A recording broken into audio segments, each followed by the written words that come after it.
คนอากาศอยู่นครหลวงวิจันทร์เฮาตอนนี้ประมาณ7 โมงเช้า ตอนเฮามาน้ำหมอกค้างอยู่นั่นเขตนั่นหลายเว้ยแถวทางตัดไม้ตัดมีไซดงนาทองนะแต่ว่าเฮาบ่ได้ถ่าย มันมีน้ำหมอกลงกันนะเดี๋ยวเฮากลับไปนี่เขาเบิ่งว่าสิมันจะเสียงมันมีบ่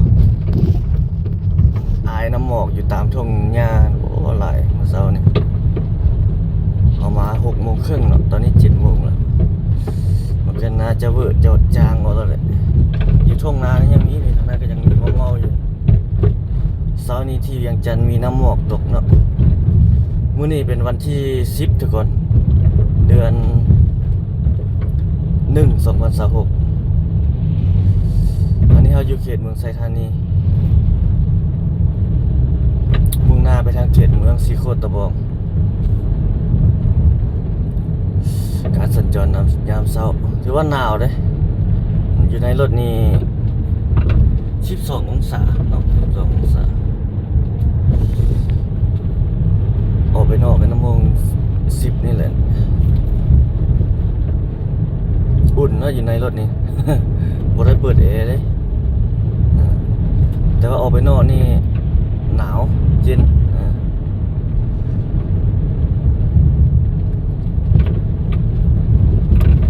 ได้นุ่งเสื้อกันหนาวตอนเช้านะอยู่ในเวียงจันทร์เฮาหนาวมื้อนี้มีหมอกเนาะแต่ละเช้าบ่มีแล้วมื้อนี้มีน้ำหมอกมื้อนี้ปานอยู่ทางภาคเหนือเลยน้ำหมอกลงอากาศเย็นเช้าแรงเนาะ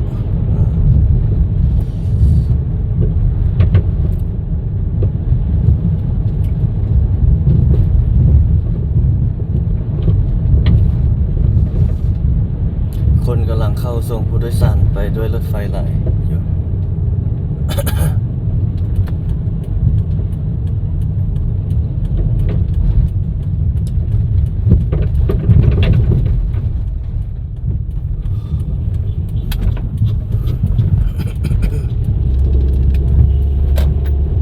โอ้มีน้ำหมอกได้เปิดแอร์ด้วยแก้วรถมัว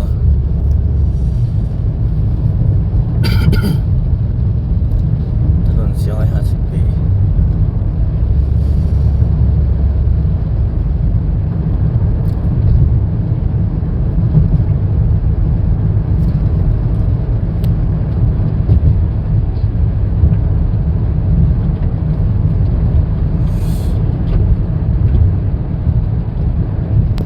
หมอกลงทุกคนมาทางหน้าเอามัวเลยโอ้รถก็น่าซิ่งเลย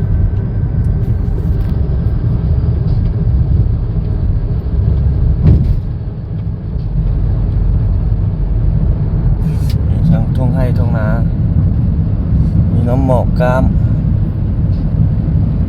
แบบอุณหภูมิมันกดก้อนเฟื้อก้อนเมฆก้อนน้ำลงมาไว้เป็น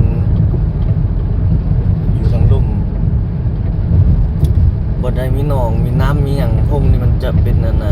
อายน้ำปกคลุมอยู่เนาะสั้นบรรยากาศเด้สั้นบรรยากาศมันกดดันลงมาใช่อายน้ำอายอย่างขึ้น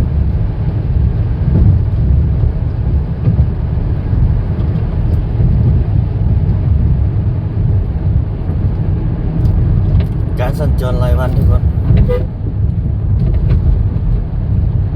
ยามเช้า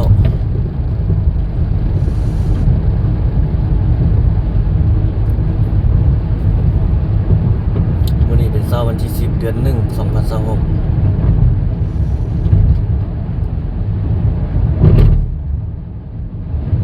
สภาพการสัญจร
แต่เช้าเลยเนาะมื้อน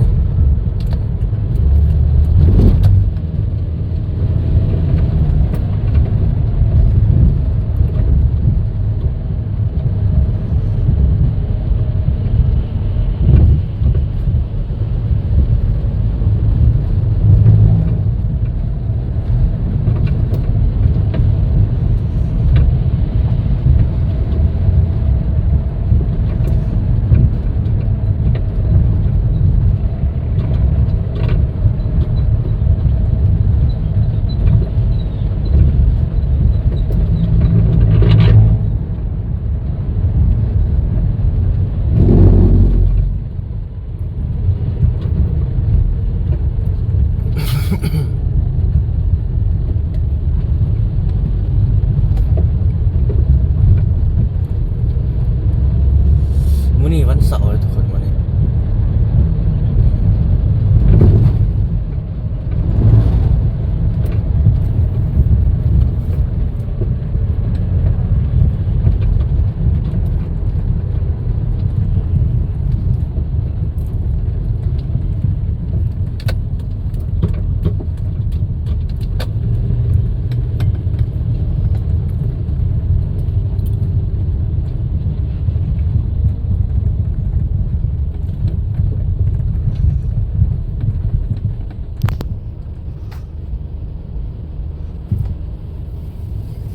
เสาร์ของวันเสาร์เวียงจันทน์บ้านเฮาเขตสานเมือง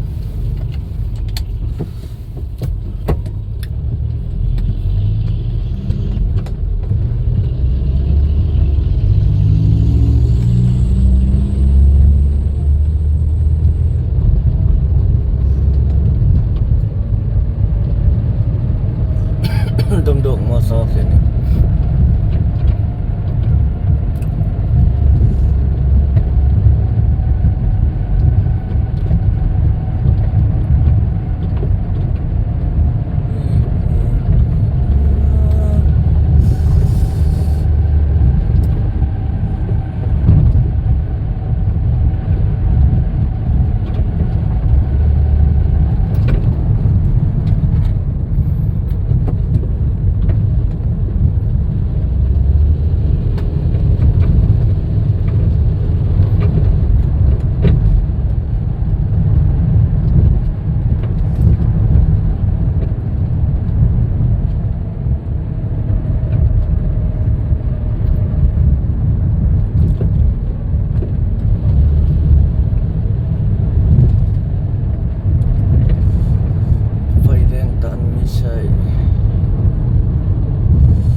ตำรวจเป็นประจำการนี่เลิกแล้วบัดนี้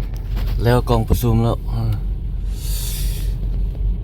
ถ้ามีกองประชุมมีอย่างเพิ่นจะกระจายเจ้าหน้าที่เนาะรักษาความสงบอยู่ตามจุดต่างๆในขอบเขตนครหลวงเวียงจันทน์ถ้ามีกองประชุมสำคัญใหญ่นะ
หมดแล้วทุกคนมันบ่เห็นแล้วที่เนาะนะอายน้ำหอ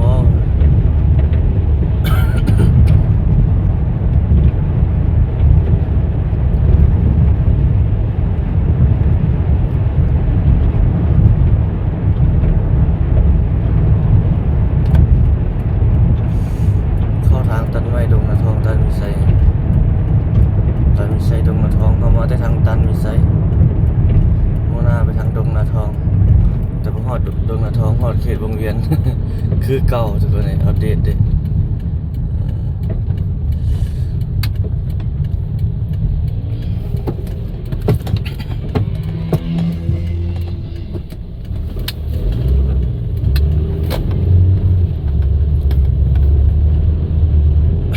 ทางนี้แถวทุ่งนานี่โอ้แดดออกแล้วกินตะเวนยังบ่ออกเห็นหลายแถวนี้มันกดแบบมันกดลงได้เห็นจะแจ้งเลยนะอันนี้มันจะมัวออกแล้วเนาะแจ้งออกแล้ว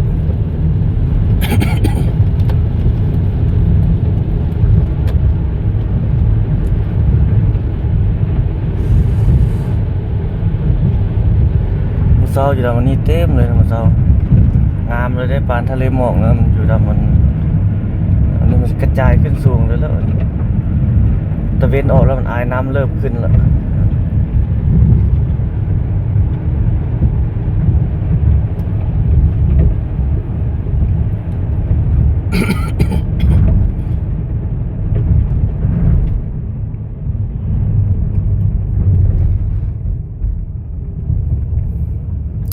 30 วินาทีมื้อเช้าอยู่นำท่งนี่หลายมื้อเช้าหลายน้ำแต่ว่านี่มันตะเวนขึ้นแล้วมันเห็นเป็นแบบนี้แล้ว อยู่นำวันนี้เต็มแล้วมื้อเช้าอายน้ำแบบนี้ มันเกิด ความกดดันมันต่ำมื้อเช้ามันแดดอุ่นออกแล้วมันร้อนแล้วมันเริ่มระเหยอายขึ้นแล้ว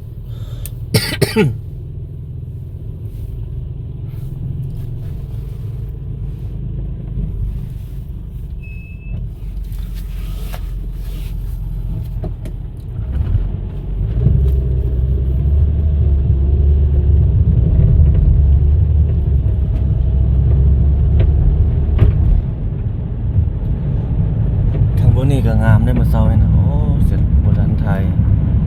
มาเซานี่ทรงแขกนี่มันขึ้นหมดแล้วเวอร์ขึ้นหมดแล้วแจ้งอ่ะ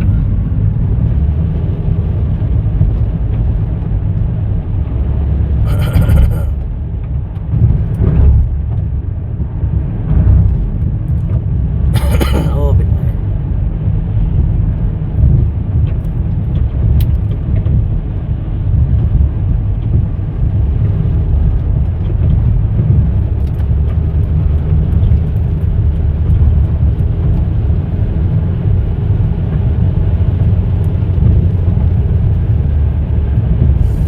ยังมีน้ำหมอกอยู่แต่บ่ไหลละเซานี่โอ้เด็ดออกแล้วก็เริ่มหายแล้วเนาะโอ้อยู่ทางภาคเหนือเอานี่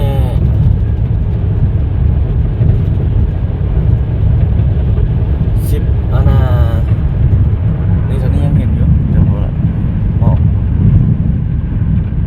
ทางเหนือเขานี่11 โมงมันยังบ่เห็นหมอกเลยหรือยังบ่เห็นตะเวนเลยถ้าอยู่เขตทางเหนือหอพันบ่สิขวางบ่ปงสาลีนี่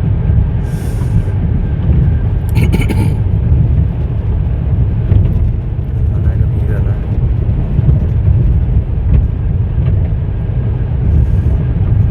อะไรก็เห็นมาน้ำหมอก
ามหาอนามัยก็งามเนาะทางงามแล้วปะบ่อนามัยมันก็บ่งาม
เริ่มจะมีโครงการขึ้นมาอีกแล้ว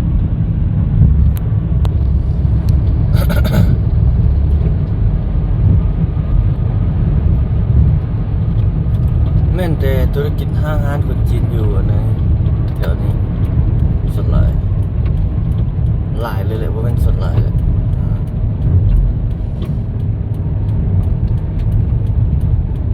ตึกตัวนั้นก็แล้วประมาณนั้นเลยทุกคนเลยหน้าเฮา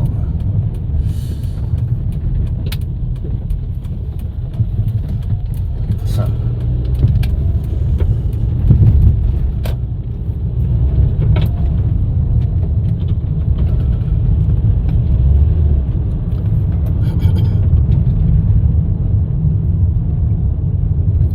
นี่เขาเจ้ารถตู้มาจอดขายอยู่นี่หลาย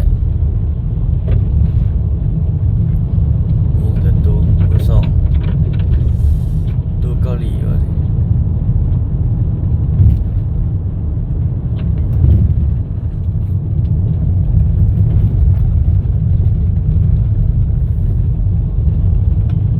ตอนเช้านี่รถบ่หลายเนาะวันนี้เป็นมื้อพักมื้อผ่อนดิผักการผักปลาผักการเสาร์อาทิตย์เนาะ เขาเลยบ่มีเสาร์อาทิตย์เลยอ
๋อ คลิปนี้ประมาณนี้ซะทุกคน ขอบใจทุกท่านที่รับชมคลิปของเราเนาะโอ้นี่เจ้าดังไฟปีกหนาวแล้วเอาไว้พบกันใหม่คลิปวิดีโอถัดไปทุกคนวันนี้ทักทายทุกท่านยามเช้าการสัญจรยามเช้าสบายดีเนาะ